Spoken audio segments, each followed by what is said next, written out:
On les a lus dans nos livres d'images, on les a vus sur nos écrans au cinéma, mais qui connaît les versions les plus anciennes des contes de notre enfance? Raconte-moi les contes, une collection d'émissions signées, tout avec presque rien.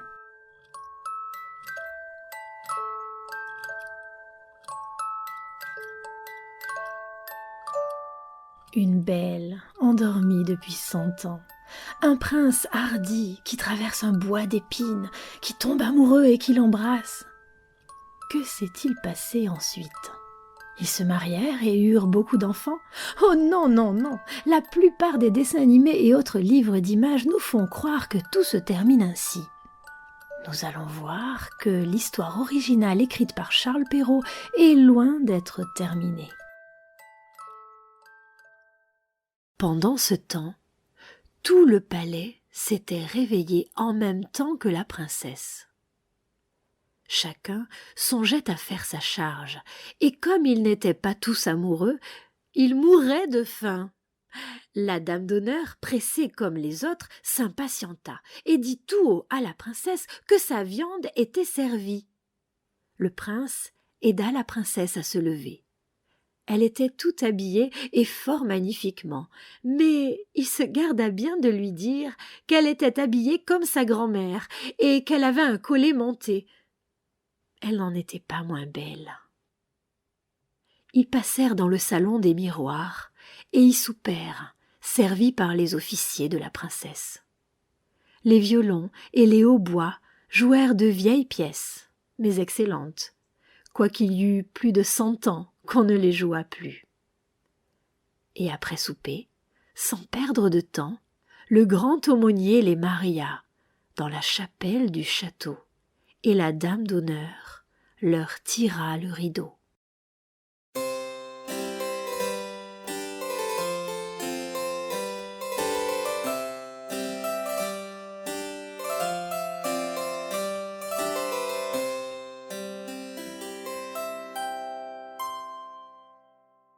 Ils dormirent peu. La princesse n'en avait pas grand besoin. Et le prince la quitta dès le matin pour retourner à la ville où son père devait être en peine de lui. Le prince lui dit qu'en chassant, il s'était perdu dans la forêt et qu'il avait couché dans la hutte d'un charbonnier qui lui avait fait manger du pain noir et du fromage. Le roi son père, qui était un homme bon, le crut, mais sa mère n'en fut pas bien persuadée. Et voyant qu'il allait presque tous les jours à la chasse, et qu'il avait toujours une raison en main pour s'excuser quand il avait couché 2 ou 3 nuits dehors, elle ne douta plus qu'il n'eût quelque amourette. Car il vécut avec la princesse plus de 2 ans entiers, et en eut 2 enfants, dont le premier, qui était une fille, fut nommé l'Aurore, et le second, un fils, qu'on nomma le Jour, parce qu'il paraissait encore plus beau que sa sœur. La reine dit plusieurs fois à son fils, pour le faire expliquer, qu'il fallait se contenter dans la vie, mais il n'osa jamais se fier à elle de son secret. Il la craignait, quoiqu'il l'aimât, car elle était de race ogresse, et le roi ne l'avait épousée qu'à cause de ses grands biens. On disait même, tout bas, à la cour, qu'elle avait des inclinations des ogres, et qu'en voyant passer des petits-enfants, elle avait toutes les peines du monde à se retenir de se jeter sur eux. Ainsi, le prince ne voulut jamais rien dire. Mais quand le roi fut mort, ce qui arriva au bout de 2 ans, et qu'il se vit le maître, il déclara publiquement son mariage, et alla en grande cérémonie quérir la reine, sa femme, dans son château. On lui fit une entrée magnifique dans la ville capitale, où elle entra au milieu de ses 2 enfants. 2 ans, mariés, cachés dans ce bois anachronique, protégés par les ronces. Un prince qui va, qui vient, qui ment à ses parents, mais qui l'eût cru? Le roi se meurt, vive le roi! Le prince rend donc son mariage public, et la belle s'en va découvrir le monde moderne en compagnie de ses enfants, Aurore et Jour, aux côtés d'une belle-mère de race ogresse. Une belle-mère ogresse. Voilà une thématique qui résonne dans l'inconscient collectif, n'est-ce pas? Nous sentons bien, à ce moment de l'histoire, que la belle s'apprête à filer du bien mauvais coton en son nouveau château. Filer du coton. Oups, un jeu de mots. Vous êtes prêts pour la suite? Attention, attendez-vous au pire. Quelque temps après, le roi alla faire la guerre à l'empereur Catalabute, son voisin. Il laissa la régence du royaume à sa mère, la reine, et lui recommanda fort sa femme et ses enfants. Il devait être à la guerre tout l'été, et dès qu'il fut parti, la reine-mère envoya sa bru et ses enfants dans une maison de campagne, dans les bois, pour pouvoir plus aisément assouvir son horrible envie. Elle y alla quelques jours après, et dit un soir à son maître d'hôtel: « Je veux manger demain à mon dîner la petite Aurore. »« Ah, madame, dit le maître d'hôtel, je le veux, dit la reine. » Et elle le dit d'un ton d'ogresse qui a envie de manger de la chair fraîche. « Et je l'avais mangée à la sauce Robert. » Ce pauvre homme, voyant bien qu'il ne fallait pas contrarier une ogresse, prit son grand couteau et monta à la chambre de la petite Aurore. Elle avait alors 4 ans et vint en sautant et en riant se jeter à son cou et lui demander des bonbons. Il se mit à pleurer. Le couteau lui tomba des mains et il alla dans la basse-cour couper la gorge à un petit agneau. Il fit une si bonne sauce que sa maîtresse l'ogresse lui assura qu'elle n'avait jamais rien mangé de si bon. Il avait emporté en même temps la petite Aurore et l'avait donnée à sa femme pour la cacher dans le logement qu'elle avait au fond de la basse-cour. 8 jours plus tard, la méchante reine dit à son maître d'hôtel: « Je veux manger à mon souper le petit Jour. » Il ne répliqua pas, résolu de la tromper comme l'autre fois. Il alla chercher le petit Jour et le trouva avec un petit fleuret à la main dont il faisait des armes avec un gros singe. Il n'avait que 3 ans. Il le porta à sa femme, qui le cacha avec la petite Aurore et donna à la place du petit Jour un petit chevreau fort tendre que l'ogresse trouva admirablement bon. Cela était fort bien allé jusque-là. Mais un soir, la méchante reine dit au maître d'hôtel: « Je veux manger la reine à la même sauce que les enfants. » Ce fut alors que le pauvre maître d'hôtel désespéra de la pouvoir encore tromper. La jeune reine avait 20 ans passés, sans compter les 100 ans qu'elle avait dormi. Sa peau était un peu dure, quoique belle et blanche. Comment trouver dans la ménagerie une bête aussi dure que cela? Il prit la résolution, pour sauver sa vie, de couper la gorge à la reine et monta dans sa chambre dans l'intention de ne pas s'y reprendre à 2 fois. Il s'arma de courage et s'excita à la fureur. Il entra, le poignard à la main, dans la chambre de la jeune reine, mais il ne voulut pas la surprendre, et il lui dit, avec beaucoup de respect, l'ordre qu'il avait reçu de la reine-mère. « Faites, faites, lui dit-elle en lui tendant le cou. Exécutez l'ordre qu'on vous a donné. J'irai rejoindre mes enfants que j'ai tant aimés. » Elle les croyait morts depuis qu'on les avait enlevés sans rien lui dire. « Oh non, non, madame, lui répondit le pauvre maître d'hôtel tout attendri.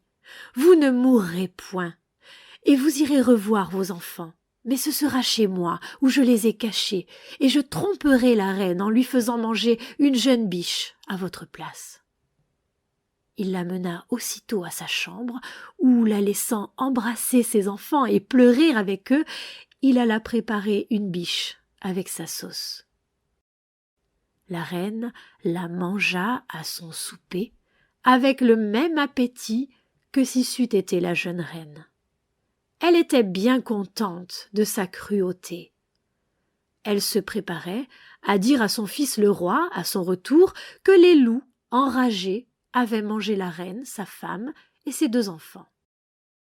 Un soir, qu'elle rôdait, comme elle en avait l'habitude, dans les cours et basses-cours du château, pour y aléner quelques viandes fraîches, elle entendit dans une salle basse le petit jour qui pleurait, parce que la reine sa mère le voulait faire fouetter, car il avait désobéi.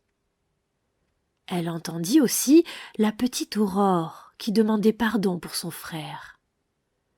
L'ogresse reconnut la voix de la reine et de ses enfants, et furieuse d'avoir été trompée, elle commanda dès le lendemain matin, avec une voix épouvantable qui faisait trembler tout le monde, qu'on apportât au milieu de la cour une grande cuve, qu'elle fit remplir de vipères, de crapauds, de couleuvres et de serpents, pour y faire jeter la reine et ses enfants, le maître d'hôtel, sa femme et sa servante. Elle avait donné l'ordre de les amener les mains liées derrière le dos. Ils étaient là, et les bourreaux se préparaient à les jeter dans la cuve, lorsque le roi, qu'on n'attendait pas si tôt, entra dans la cour à cheval. Il était venu en poste et demanda tout étonné ce que voulait dire cet horrible spectacle. Personne n'osait l'en instruire. Quand l'ogresse, enragée de voir ce qu'elle voyait, se jeta elle-même, la tête la première, dans la cuve, et fut dévorée en un instant par les vilaines bêtes qu'elle y avait fait mettre. Le roi ne laissa pas d'en être chagriné, car elle était sa mère. Mais il s'en consola bien vite, en se tournant vers sa femme et ses enfants.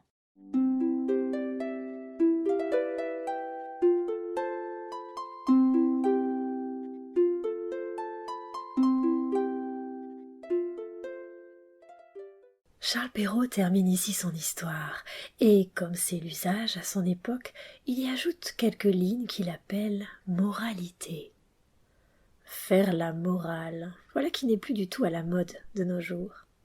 Jouons le jeu tout de même, puisque nous sommes ici en plein XVIIe siècle. Quelle est la morale de cette histoire? Y aurait-il quelque morale bonne à entendre pour notre monde actuel? Je laisse la parole à Charles Perrault. Attendre quelque temps pour avoir un époux, riche, bien fait, galant et doux, la chose est assez naturelle. Mais l'attendre 100 ans, et toujours en dormant, on ne trouve plus de femelle qui dormit si tranquillement. Attendre, attendre. Charles Perrault est bien conscient que la patience a ses limites et que les femelles, comme il les appelle, n'attendent pas vraiment en dormant. Il prend donc le soin de compléter cette première moralité par une seconde. Écoutez. La fable semble encore vouloir nous faire entendre que souvent de l'hymen les agréables nœuds, pour être différés, n'en sont pas moins heureux, et qu'on ne perd rien pour attendre. Mais le sexe, avec tant d'ardeur, aspire à la fois conjugale, que je n'ai pas la force ni le cœur de lui prêcher cette morale. Comme elle est drôle, cette morale! Charles Perrault nous explique d'abord qu'il a bien compris le message, selon lequel il n'est pas besoin de se presser pour trouver son époux, mais il avoue juste après qu'il n'y adhère pas du tout. En voilà une morale atypique.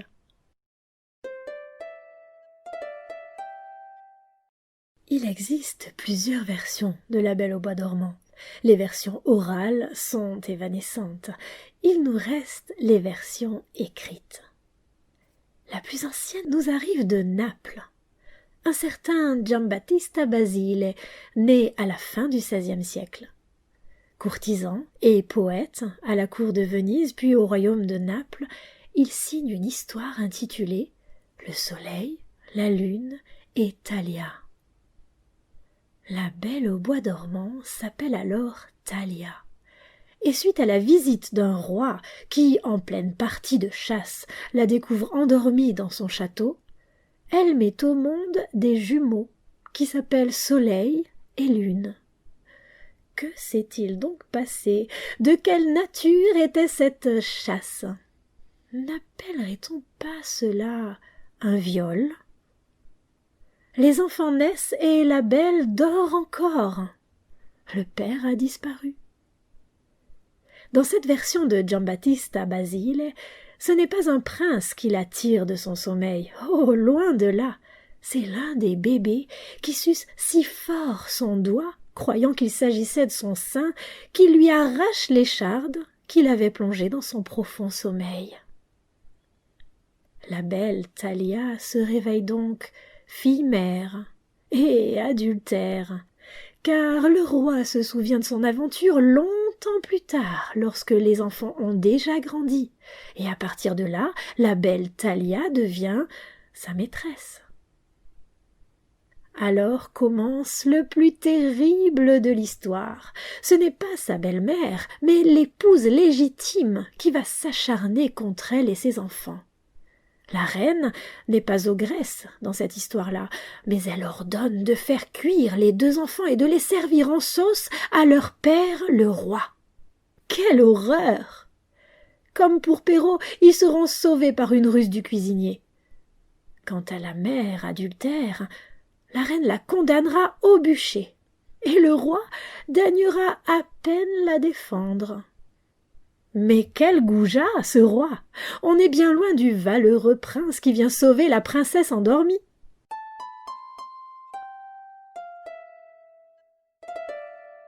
Un demi-siècle plus tard, Charles Perrault écrit une autre version de ce conte. Nulle part le prince ne manque de respect à la belle. Même son entrée au château, qui pourrait avoir l'air d'être une effraction, n'en est pas, puisque tout est annoncé par la fée et rappelé par le paysan 100 ans après au prince lui-même. Les ronces s'écartent à son passage, le palais entier l'attend, c'est évident. Remarquons aussi que Charles Perrault ne parle pas de baiser. Ce prince-là n'aurait jamais osé. Il s'agenouille devant la belle à ce moment précis où l'enchantement s'achève. Notons tout de même que même ce prince est lui-même tout éberlué de ce qui lui arrive. Ce n'est pas sa force ou sa vaillance qui gagne la belle, mais c'est une incroyable synchronicité. La version allemande des frères Grimm présente un prince bien différent, plus fougueux, plus passionné, tout droit sorti du XIXe siècle. Lorsqu'un vieillard lui parle du château endormi, des haies d'épines, de l'ensorcellement, le prince répond « Je n'ai peur de rien, je vais y aller ». Puis, face à la belle endormie, il ne résiste pas une seconde. Il l'embrasse, sans son consentement. Audace, bravade ou bravoure? L'interprétation est ouverte. Il assouvit simplement son désir, et il se trouve qu'il a la chance d'arriver juste après la fatidique période de 100 ans. Tout est parfait, tellement parfait que les frères Grimm expédient aussitôt l'aventure en une phrase fameuse que Walt Disney a repris à son compte et qui se résume à peu près comme cela. Ils se marièrent et eurent beaucoup d'enfants. Et hop, c'est emballé. Quel bonheur d'ouvrir des livres aussi anciens qu'étonnants. Je suis particulièrement fière de vous présenter à cette occasion les musiques inédites, composées et interprétées par Victor Grondin. Si vous aimez son univers et si vous souhaitez poursuivre votre visite chez La Belle au Bois dormant, retrouvez notre page de documentation sur notre site intitulé Tout avec presque rien.